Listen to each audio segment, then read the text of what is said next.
From the Stream Center in Abilene, Texas, the home of KTAB, KRBC, and Big Country Homepage, this is Cross-Examine on KTAB Plus.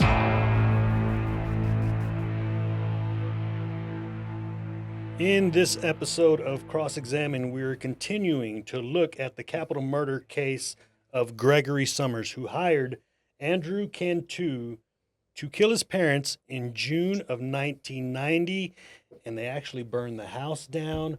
We've got some witness testimony of not only Cantu, we've got witness testimony of Gonzalez, Raymond Gonzalez, who actually helped in the crime, because what ultimately ended up happening is Andrew Cantu went into the home with two other guys. And Cantu, by the way, if you guys don't remember from our last episode, was hired by Gregory Summers, who is the son of the murder victims in this case. And there were three murder victims. It was his adoptive parents, Helen Summers, and he went by Gene Summers. And there was also a mentally disabled uncle named Billy Mack Summers, who was living in the home with them as well. All three of them were victims, and Gregory Summers hired Andrew Cantu to kill them. So Andrew Cantu, two other guys went in their home. Yes. While they were there, ended up stabbing him, left the house, lighter fluid all over the house, burned the home down. Well, burned the home, and fire department responded, found the three bodies, and that's where we will take it. We're joined with the two original prosecutors, Miles LeBlanc and Kenton Sutton, who were the prosecutors who tried this case, who tried Greg Summers. Again, guys, thank you for joining us. And one of the things I want to go over first is we kind of talked a little bit about it in our last episode. A person who Andrew Cantu tried to recruit, and you're looking at Andrew Cantu right there, a person who Cantu tried to recruit in helping him go in this house was Max Aguirre. What do you know about him? Who's still around, by the way. And also, when you talk about Max Aguirre, you can go ahead and talk about Keenan Wilcox as well, because I believe that they played a similar role in this case. We just, on our end, are missing a lot of the testimony from Wilcox, and we are unable to locate him because, again, we believe he's deceased. So if you guys want to talk about Wilcox and Aguirre and how they kind of started the investigation for you guys, that would really help us out. Well, my recollection, and Miles, you correct me if I'm wrong, my recollection of how the focus was originally landed on Andrew Cantu was by Andrew Cantu's brother. Yes. The Summers were salt of the earth. They were great people, very good people. And the brother of Andrew Cantu, he was a regular employee of Mr. Summers, who had a small construction company. And he respected and loved the Summers. And he figures out, I mean, and again, correct me if I'm wrong, but I remember one point where they're all in a car, Andrew's brother, and with the Max Aguirre and the Gonzalez guy, and they're talking about this offer that Summers has made. Andrew's telling him about it, and Andrew's brother, correct me if I'm wrong, Andrew's brother says, I think because I read about people riding in a car together talking about the crime, and it was Greg Summers, Andrew Cantu, and they had picked up. They were friends of Cantu, Ramon Gonzalez, and also a man named Paul Flores. And Gonzalez and Flores lived in Haskell. They were related to Cantu. I believe that maybe Flores was his cousin. Raymond Gonzalez was. Okay, one of them was his cousin. Yes, but it was Paul Flores, Ramon Gonzalez, Andrew Cantu, and Gregory Summers in the car talking about the crime. Okay, go ahead. I think there was another instance where his brother began to realize that Cantu's brother realized that Andrew Cantu, was involved in the murder, because apparently, and my memory is kind of hazy, but right after the murders took place, like the following morning or later that morning, he asked his brother, had he heard the news? Yeah, I did read about that. Oh, really? And his brother, like, what do you mean? He says, I'm not sure how it was, but I think he began to realize, because there was no reason for him to ask that question unless he was involved in it in some way, right? Yeah. And so I think that was the first instance where his brother began to have his suspicions about what his brother had done, what Andrew Cantu had done. Did his brother come forward and tell you that, or? Yeah, his brother talked to the police. But you know, the thing about this was, he also said that Andrew Cantu all of a sudden had an interest in the news, and he said his brother had never had an interest in the news before. That's right. And the other thing was, Greg Summers, you know, Greg Summers had told him, and he told Keenan Wilcox, my dad doesn't like banks. There's $10,000 in cash in the dresser drawer. Well, guess what? There wasn't any money in the dresser drawer. No. And so, and then at that point, Greg Summers tells Cantu, well, as soon as I get the insurance money, I'm going to send you some money. And Cantu's brother said every day, Andrew Cantu would go to the mailbox and look for money from Greg Summers. And of course, it never came. He had told somebody that he was expecting some money in the mail. Yeah, his girlfriend. He said he was expecting his girlfriend. That's right. Yeah, his girlfriend. So the deal was, I guess the murder for hire deal was, hey, Andrew Cantu, go into my parents' house, break in. My dad doesn't trust banks. There's $10,000 in a drawer there, and once you take care of them, go around and look for this money. It'll be in a dresser drawer, and there it will be. But they never found any money. And he also promised some jewelry. And the thing is it wasn't $2,000 in jewelry. Just like, hey, Cantu, you want to do this? And Cantu maybe found some friends. He actually was driving around. I'm reading, I believe, testimony from Aguirre talking about this incident that I was talking about involving a car. There might be another one. But it said that these four gentlemen, again, Cantu, Max Aguirre, and Paul Flores, and Greg Summers, they might have been five people, and Ramon Gonzalez, they were driving around, and apparently while they were driving around, Cantu began talking about a job, said he wanted Paul and Raymond Gonzalez to help him. He said that he had to, quote, waste some old people, but Raymond Gonzalez and Paul Flores immediately said, no, we can't kill anybody, we don't want to do that. So Cantu said that he would be doing the killing and he just wanted Paul and Raymond Gonzalez to help with the burglary, so they agreed to that. Max Aguirre agreed to none of it and had them basically drop him off, and they went and they committed the crimes, these three gentlemen. Having said that, what can you tell us about those first things? Because what I've read was they walked through the alley, through a back gate. This is after cutting the phone lines. Andrew Cantu cut the screen, and they crawled into the house. Well, one of the witnesses, there was an exhibit that was introduced. One of the witnesses testified that they saw Andrew Cantu and Greg Summers talking, and that Greg had drawn this diagram and given it to Cantu.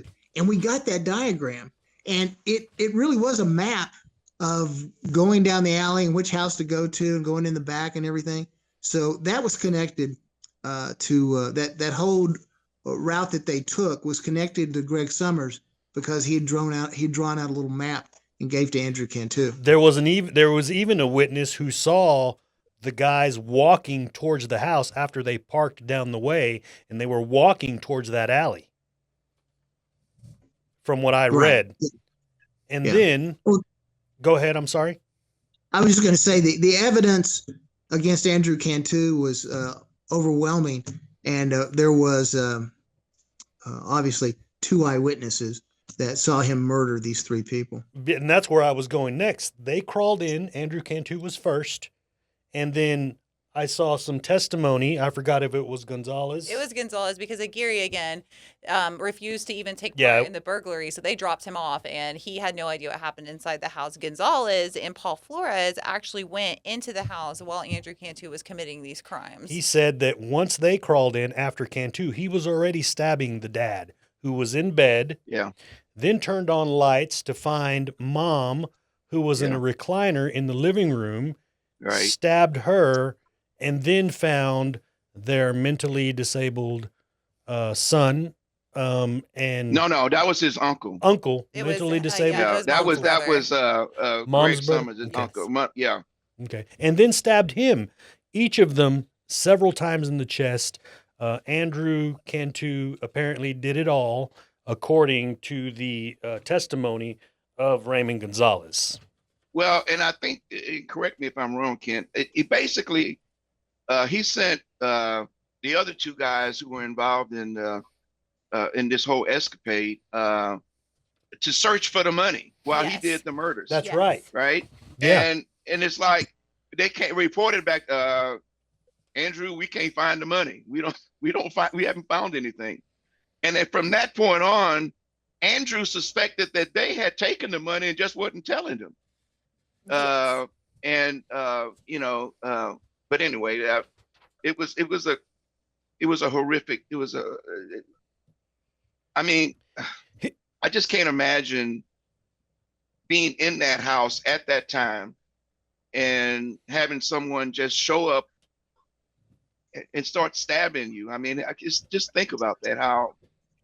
And it seems like the Summers, they weren't even awake. And it seemed like, again, the whole time Cantu wasn't being careful. He was hasty. He blatantly cut the phone lines. He's walking around. Neighbors are seeing the suspects enter the backyard. They're seeing them hold the knife. And I read in Gonzalez's testimony that Flores was cutting the window to go inside, and he was being really slow, trying to be quiet about it. And Cantu got so hasty that he just took the knife and cut it really fast, and they were very surprised that the Summers didn't wake anybody up, and they just went inside, and it all happened so fast. I can address that as far as them not waking up. Mr. Summers, Mandel Summers, and his brother, Billy Mack, they were on medications that made them sleep extra soundly. So they would not have been easily wakened. However, Mrs. Summers, who was on like a recliner, fell asleep watching TV. She did wake up, and she had defensive wounds. So she was completely awake when Andrew Cantu approached her. She was totally awake as he stabbed her to death. Yeah. Well, and I'll read you some Gonzalez testimony. He said, after Andrew got through stabbing everyone, he told us to look through the drawers, which is what you mentioned, looking for that money. We looked through the drawers and got in the dresser, both bedrooms, but we didn't find anything. We couldn't find anything. We decided to leave. Paul went out first through the window when that we came in. As I was walking to the bedroom, Andrew got the lighter fluid, put it all over the back bedroom. Then he came out. Also. I think he left the can inside. Andrew gave Paul a lighter and told him to light it. Paul didn't want to do it. I went out into the alley. Andrew got the lighter back, and I think he lit it, and it started the fire. And then they left there, and then one of the suspects threw the knife out of the window in somebody's yard. Apparently that knife was found. Did y'all remember that? They talked about that. It was Andrew said, let's get rid of the knife. And the guy threw it out the car, and Andrew couldn't believe he did that. And what wound up happening was the yard that it landed in, the lady was cutting her yard, and she found the knife. It was, and it was not that far away from there, apparently. Yeah. Wow. And so this whole scene is very violent. It's very crazy. And again, you guys, and it's very convicting of Cantu. That's not the trial you guys were involved in. And it's just, to me, when I hear, Greg Summers hired somebody to kill his parents, I'm not sitting here thinking, he, paid somebody to brutally stab them 8 to 9 times each and then set their bodies on fire. But that's what happened. It's just a wild thing to me to think that he ended up getting convicted for this too. I was involved. I was the second chair in the Andrew Cantu case. James Edson, the DA, was the first chair. But I did help him try that case. Wow. Wonderful. So this is why, like Erica said, it's so hard to believe that this happened right here in Abilene, Texas. And this is why you guys remember this case. And this is, when we called you, like we said in the first episode, this is one that y'all think about often. Well, it's not the only one that I think about, but it It's the biggest case that I tried when I was in the Taylor County DA's office, for sure. Yeah, it's the biggest case I've tried. Now, Erica found something interesting, and we have a few minutes that I want to spend on this. So, Cantu was convicted. Summers was convicted. Both of them, death penalty. And this is where this gets a little strange. Maybe strange is not the wrong word. Story leaves Abilene, Texas. Leaves Abilene and goes to where? Of all places, Italy, where they are staunchly against the death penalty. I've learned that investigating because Summers did not want to be buried in Texas. Do y'all know anything about that? I learned all about that. I learned all about that by reading it in the papers. Yeah, and I actually, I have one of those articles, and I just want to read an excerpt from it because this is just one of the most wild things that I've read in a long time. So the article is "A Dead Man's Walk-Ins Far From Home." It was published in Time magazine by reporter Jeff Israeli in December 2006. So Summers was executed, I believe, in October 2006, so a couple of months later. So in this article, it says that apparently in his last months of life, Summers had befriended a journalist from Amsterdam who would come over, a bookstore clerk, not a journalist, but she would come over and she would write to him. She visited him in jail.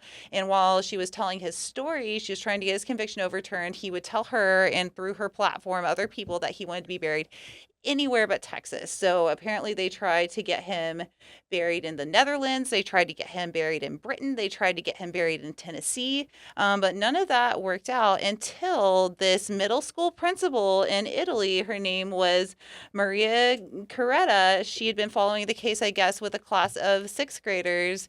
They decided to start a petition it was a class project. It was a class project. So they got a petition to get Summers, after his death, his body sent, and I believe this was actually financed by some sort of governmental agency in wherever they were in Italy. It's a little town east of Pisa called Pisa. Yes, it's called Cascina.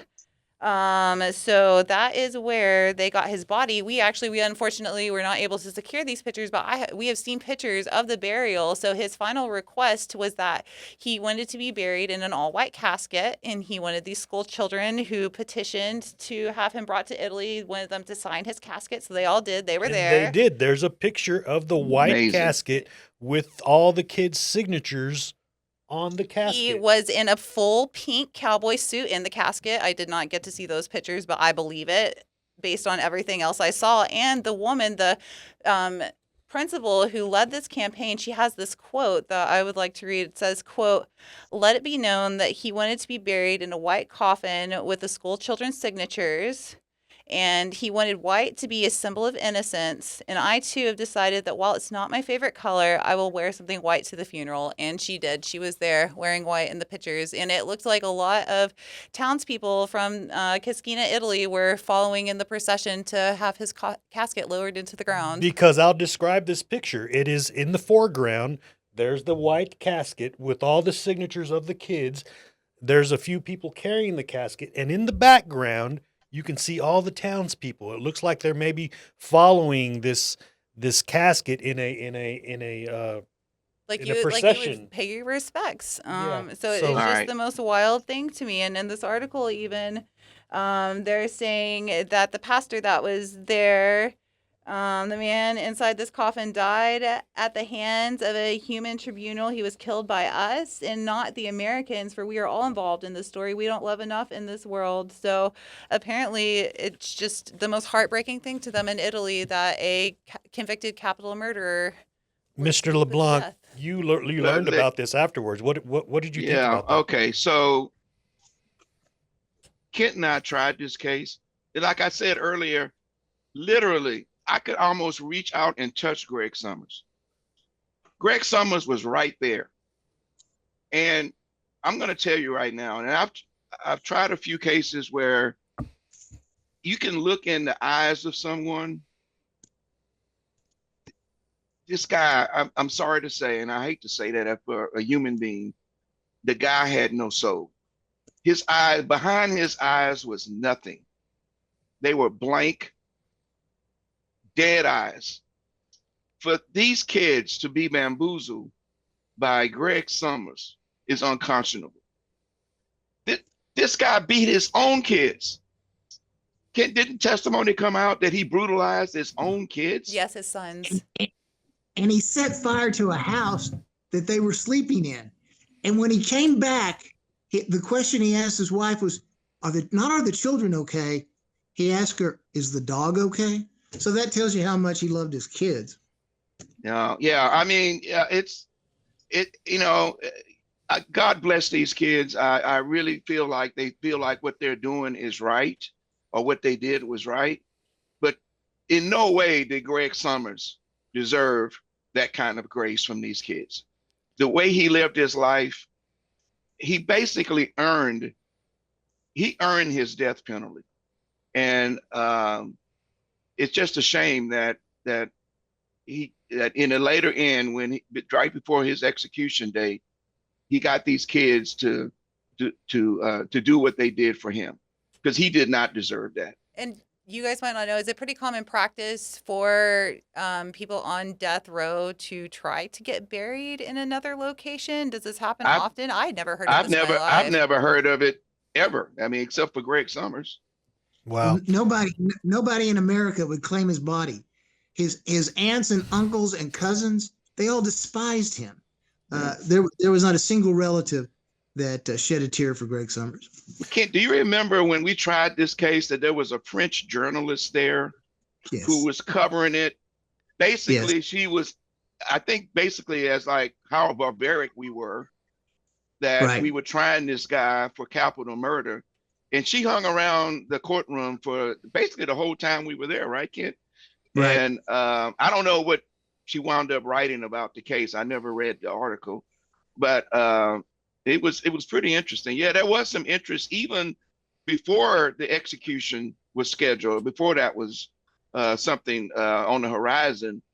During the trial itself, this case garnered some interest from some of the Europeans.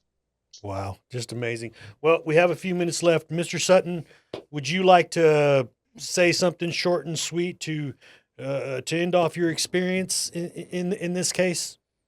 Well, I talked to the deputies that transported Andrew Cantu to death row, and they said along the way, he said to them, "I've learned my lesson.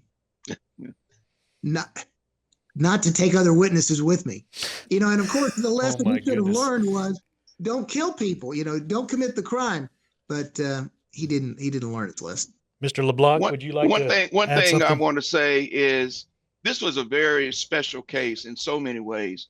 One of the things that I remember about this case was this was the last state felony case that Judge Solis tried. And I don't know if you remember, but Judge Solis was the former district attorney who actually hired me and Kent in the office. He became a state judge, and this case was the last case that he tried before he became a federal judge. Now, I actually worked for Judge Solis once he became a federal judge. I clerked for him for 1 year. Oh, wow. So it was an interesting segue that the last case that he tried was this Summers case. Wow. Well, Miles LeBlanc, Kent Sutton, the original two prosecutors in the Greg Summers case, thank you for joining us, and thank you for giving us your recounts of this case, and maybe we can go through some of your other cases someday. Thanks again. Yeah, shoot us an email. Let us know. That's right. Yeah. All right. All right. For Victor Sotelo, Adam Singleton, and Erica Garner, this has been Cross-Examined.